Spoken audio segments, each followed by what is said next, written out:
आपका मेरे इस YouTube चैनल एस्ट्रोलॉजी विद प्रीति में हार्दिक अभिनंदन है।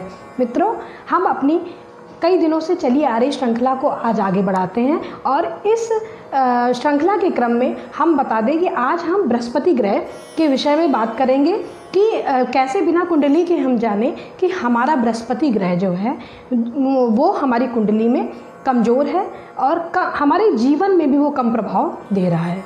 मित्रों, बृहस्पति ग्रह बहुत महत्वपूर्ण ग्रह है और उसे ग्रहों में गुरु की संज्ञा प्राप्त हुई है। और मित्रों, अगर बृहस्पति ग्रह बहुत सारे भावों के क्योंकि कारक भी हैं, अतः बहुत महत्वपूर्ण होता है कि वो कुंडली में मजबूत स्थिति में हो।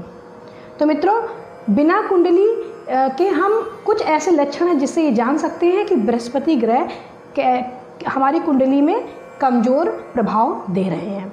तो मित्रों, देख लें कि अगर बृहस्पति जो है वो उच्च ज्ञान को दिखाते हैं। जिसका बृहस्पति अच्छा होता है वो उच्च ज्ञान प्राप्त करता है। तो कहीं ना कहीं जिस व्यक्ति को शिक्षा के क्षेत्र में कमी हो उसका बृहस्पति कहीं ना कहीं खराब है। जिसे परिमार्जित ज्ञान ना प्राप्त हो वो उसका बृहस्पति कहीं ना कहीं खराब है। संतान से समस्या हो रही, संतान नहीं हो रही है तो बृहस्पति देव गड़बड़ हैं। धार्मिक वो व्यक्ति ना हो,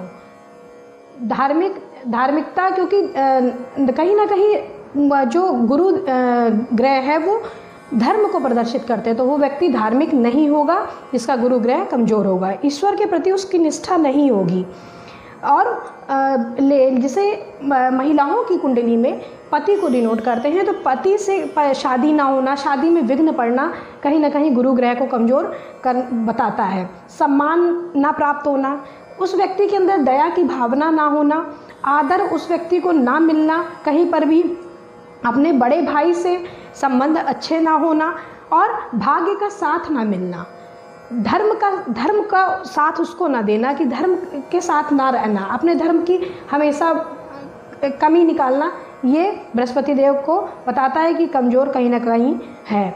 लेखन क्षमता उसकी भी अच्छी नहीं होगी और आध्यात्मिकता के क्षेत्र में वो बिल्कुल पिछड़ा होगा, आध्यात्मिक बिल्कुल भी वो व्यक्ति नहीं होगा।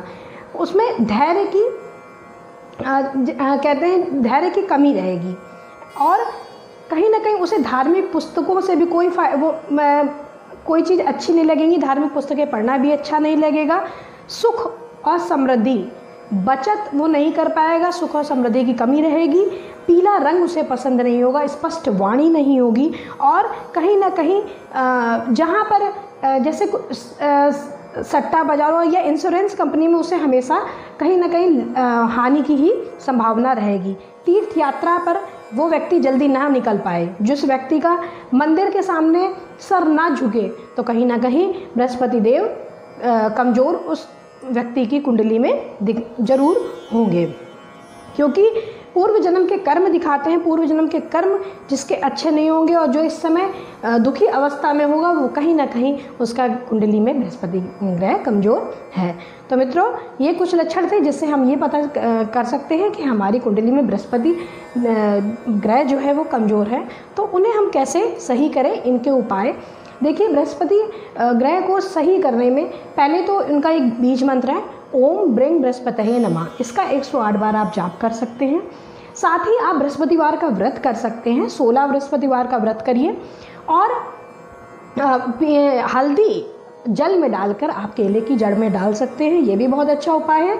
हल्दी डाल के आप स्नान कर सकते हैं, ये भी एक बहुत बढ़िया उपाय बृहस्पति देव को मजबूत करने के लिए है। और साथ में ओम नमो भगवते वासुदेवाय, ये मंत्र ऐसा मंत्र है जो बृहस्पति देव को बहुत जल्दी प्रसन्न कर देता है।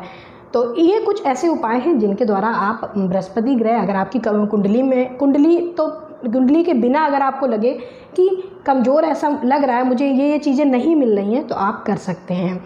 और साथ में आप दान में अगर देखा जाए तो दान में आप पीली वस्तु जैसे चने की दाल हुआ, बेसन के लड्डू होते हैं और कहीं ना कहीं स्वर्ण है, आपका पुखराज है, केसर है, इनका दान आप किसी ब्राह्मण व्यक्ति को दे सकते हैं। तो आपके जो बृहस्पति ग्रह अगर खराब फल दे रहे हैं कुंडली में तो वो आपको अच्छा फल देने लगेंगे। तो मित्रों, ये थी एक छोटी सी चर्चा बृहस्पति की बिना कुंडली के हम कैसे जाने कि बृहस्पति ग्रह हमारी कुंडली में कमज़ोर है और साथ ही साथ उसको ठीक करने के उपाय भी।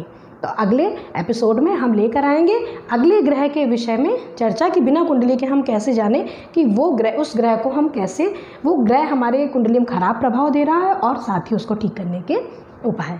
तो मित्रों, आज के लिए बस इतना। अगले एपिसोड में लेके आऊँगी और भी नई जानकारियाँ। तब तक के लिए नमस्कार।